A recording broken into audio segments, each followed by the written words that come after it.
Etienne Ebra Penny Kevin Taylor ekopie mu Supreme Court. A judge for enum ena tena na asem no so. A judge for enum ne tena asem no so no.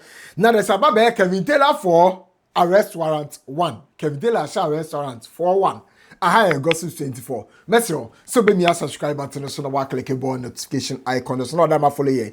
Your Facebook, yes, also on Instagram, yes, also on Twitter, your WhatsApp, gossip24.com, your Telegram, gossip24.com chat room. Follow ye, na join your platforms no, na any ye indi and more information be asa. Ubeti be me or Instagram, you better respond how much cry you better respond to messages on Instagram. It's here come on we say about betia sentiment for called the year 2020. In the year 2020, case be Ebeda Ghana, it was an interesting case about the National Communications Authority, the Trinity, for the NC, you know. NC, and I just say, Omode, a penny for me, and that's somebody NC and pay. Eco Court. The only kind, a former board chairman, or in the person of Mr. Eugene Bafoboni. Or no a board chairman or NC. The Otosu Mienu, Mr. William Tete, or no a former director general or NC. The Otosu Miensa, Nana. Owusu Ensao just no a board member or NCO. Na the otoso enai Alhaji Osman or no a former deputy national security coordinator. Just a nipa nine and omudi omuko jina court. Omudi nipa nine ko jina court. Na there's a court na akwete discharge a nipa na otoso miensa. Just in the person of Nana Owusu Ensao just no a board member or NCO. But a nipa aka from Mr. Bafuboni to Mr. William Tete to Alhaji Osman no court a sentence yomo na judge otsine dwem just so this sentence ne baye no no other than Justice Chebafo no who they say sika be $4 million just so mu yi edi free NCA account ni mu sen ko mu ni kwakotia eno be bi ka no $1 million spend a call baby a omukwakotia nyoma ne ka na is a $3 million ne de enipa or ye head of scheme no ono judge ne hwe nsem no senior lawyers ni argue any ade no na you no other than Mr. Bafuboni. It's in your sentence say Mr. Bafuboni to 6 years in prison and your sentence say Mr. William to 5 years in prison and Alhaji and so again 5 years with hard labor. It is a sentence and as a judgment ne buy no and for be true my dream I remember very well said there are people who can say it wasn't a fair trial. And I just said, of course, so sad. Now, Sammy, when him say, "Asem no more on the 12th of May in the year 2020." It's a man no moody asem no. Ah, when you in the assembly anyway, you know. Now, about Kevin Taylor, reacted to asem no say yes, equal near there. It was in the month of January in that same year 2020 before some people assembly, you know. And Kevin Taylor passed a lot of comments about Justice Chebafo. So, and before that, na babet na and omo yen omo seneti and omo deni omo bidding. Enti no di asem ne kwasa no and the kaka ho. In fact, addressing Justice Chebafo at the time. I'm at the same Justice Chebafo and saka video no. No say, na Kevin Taylor na kasa say. Na Kevin oka NCA case na ye de no there. No mo say dey be o Kevin di ni. No say, osaso hwe de ni bi o. Edi for ni na bia ni one wey Kevin Taylor. Inti na Kevin Taylor kaka sanse we. Kevin Taylor poison Ghana for adwen. E dey afa ono justice eriche ba for ho. Inti the Kevin Taylor ye no. Onim say Kevin Taylor ni Ghana ha. Edi so ka say e bia omo or someone Kevin Taylor manaba court ni ade for contempt of court e be ye long. It would o ye ade ba ko. Until the 16th of January in the year 2020. And a justice, Eric Chebafo. And as at the time, no a appeal court judge, no more Otiasem so or high court. And the high court, and all the other by say, Kevin Taylor no issue warrant. So more for arresting Kevin Taylor. No. And maybe over to the next gonna be also Kevin Taylor or more arresting. No. Sometime no, na IGP or was no, former IGP James Bueno. On the night, sorry, IGP. No, was at the time. And Justice Eric Chebafo the order the banner. Or the IGP ni BMO, or the National Security BMO, or the BNI, see the FN NIB, or the Omumi and Sani na BMO. Say, oh, Mubia making sure second tell her 290 Ghana piana on my arrest. No, now can we tell her ne warrant no? Our issue for the arrest no. And Chemuda, Copem say Kevin Taylor Becker in say bo. And Chemuda, into warrant no, and Kevin Taylor in fear and answer the lifespan. And now, o 290 Ghana kwade na so tiasia omonche no enti o de warrant na eto ho at the time na kra wie ye no enu echi kra ye ba pedi Kevin Taylor so address judge no oh enya sem ketwa. This is an example. And then I know sorry Kevin Taylor warrant done so it was Chebafo Madam Tokonu wanted to move Chebalfo to the Supreme Court. Court issues warrant for arrest of Kelvin Taylor, Kevin. All because the High Court in Accra has issued a warrant for the arrest of social commentator Kelvin Taylor. Justice Eric Chebalfo, who issued the warrant, said it was based on a vivid video in which Mr. Taylor reportedly made extremely scandalous and contemptuous statement against the court and the whole judicial administration of the country. Ose mekasetia court no, mekasetia the judiciary into a send warrant. Yamechemi fi America to jail or Ghana. This was the same judge, Madam Tokonu, in her final days wanted to move to what? The Supreme Court. This is the same judge who basically jailed NCA for Bafu Boni. And Bafu Boni, his younger brother, was the man this judge jailed for 16 years. Now you are getting the picture. The whole thing was planned to move some people who didn't deserve where they were to some places.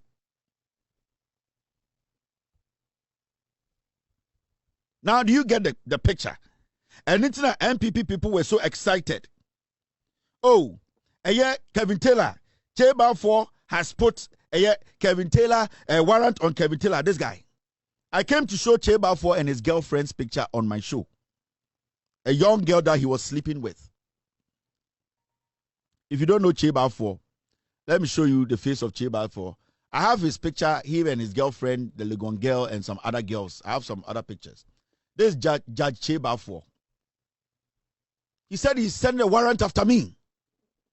All because he was working his way to the Supreme Court. But you see, you don't basically destroy people's lives all because you have an ambition. There's nothing wrong you having an ambition, but you need to have the right ambition. You need to have the right ambition. And this is what we have been talking about. But Anna sometimes, so in the past, something was created in the hearts of Ghanaians. Don't speak about the judiciary. When a judge sits in court, whatever the judge does, you don't have to even question the judge. So some bad judges, and I'm not saying Chebalfo is a bad judge, I'm letting you understand, some judges took advantage of that and suppressed the people. So the year 2025, on the 4th of July, and everybody Kevin Taylor betray with social media to say, ono Kevin Taylor, why ready so kwako challenge 2020 bench warrant no mu issue against ono by justice and as a judge Chebalfo no kwako challenge ewo Supreme Court eti Ghana fo nyina enhwa nimu kwan. This was on the 4th of July in the year 2025. Never Kevin Taylor ka asare ya pe and as high cha no the asem no akwako dan. Now, there is an interesting case about Kevin Taylor the application or the Kodan in court. Because our application now, or swear affidavit. Affidavit there what has say, second day of July. Now say all five or prepare BBR and Sakwa Baba post was social media. So now before so swear affidavit no. I was so we are present. What I say now to me swear affidavit no. And I'm running so I say Sakwa order no. And I say arrest warrant no. E wo ho kopim say Kevin Taylor be twa no mo nse do. Eti e confirm say Kevin Taylor at the time and of or yes application we no. No Ghana has say but obi arrest no. No Ghana has say but obi arrest no. Okoko so affidavit obi arrest no. Or ye di obey na obi arrest no. And no file application no. And e copy mu. Our Supreme Court. I just say, "I'm saying for mu no kra no. Ebisa, Mr. Omane Buama, and say the first minister say, "Hey, na Kevin Taylor abagana ha. Etumi akwa so affidavit. Akwa yes say ni say. And arrest warrant that Kevin Taylor ti so mo che no. Na mo protect Kevin Taylor no immigration officer." Hey. Kevin Taylor in the country. Unfortunately, I'm not an immigration officer. and so, I mean, how do you expect, I'm not an immigration officer. For those who are interested in that, let me advise, the Freedom of Information Act, take necessary steps, find out from immigration, unless the person did not come through lawful borders. So some of these things causing the national discourse. Ne kopie mu Supreme Court no na dey say ba Penny Kemintela esre enyoma miensa ndi eri kan se court ni ntwa sa order ni mu kra because ono Kemintela no judge no tine dwem no wa ma ono Kemintela ne kwan ama na ma meka wa ga say die ti a o pass sa comment no e wa judge ne say contempt ache no enti o mo arrest ne famra enye fair e wo say ka judge ni invite no ono Kemintela ni tumi ba no ba ka enye se judge ni be ka se mo nche no by force arrest warrant judge na fa kwan papa so die to so miyenu se order no mo de ba ye so mo nche ono Kemintela no and go through the right procedure by law and go through the right procedure by law. So Supreme Court ne tra so na so o mo hwe na se point 1 ne point 2 di mu a and the point 3 though no ya appeal court judge no tine mu high court no we go through the rights your friend is saying order into no make an error into so make an error on kwade na say arrest warrant so no error why 1 error 2 error 3 errors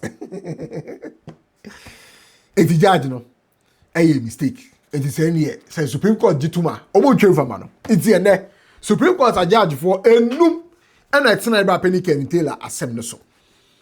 Now remember says issue arrest warrant the normal procedure they say anybody pay ya police for who na I was a police for channel o pay ya national security for who na I was a national security for channel kopim say order na anybody akokoda in Supreme Court no o meka no metwem nti at the time when I get back Penny Kemintela akọ Supreme Court kwa no munya ntwa order but o court on o kopim o court ajudge for enum and etina asem ni so eti asem no nti enum muti asem no na dey say Justice Tanko, Justice Surabare, Justice Jamefe, na afeso Justice Mensa almost Kemintela udibim name of Justice Gawudie ozi debi Kemintela udibim nti ekwa 4 for Kemintela 1 against Kemintela and by unanimous decision na just Kemintela the application they call in court say omuntwa arrest warrant no they say Justice Cheba for a issue here in 2020 ni mu no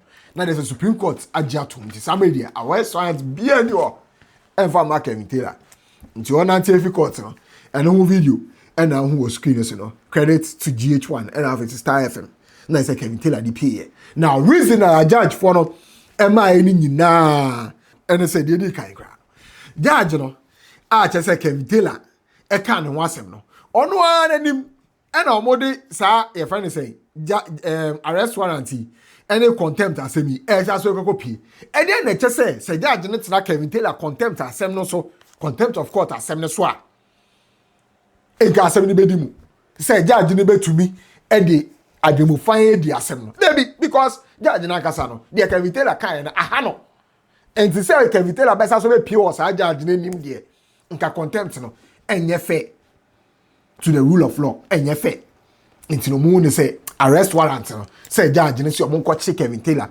enfa ne be pie won anim for contempt of court no or no judge ko na anka hwa e be wie so be bua Kemintela for nti enu nti ne so mo ja arrest warrant ne tumu a enye ye nti mo twem a ene e ba Penny Kemintela say the law is the law I am run aye adwuma no in Gospel 24 obetumi a chewa adwen so when the law is the law ya adwen and also any omonya adwen Magraheb.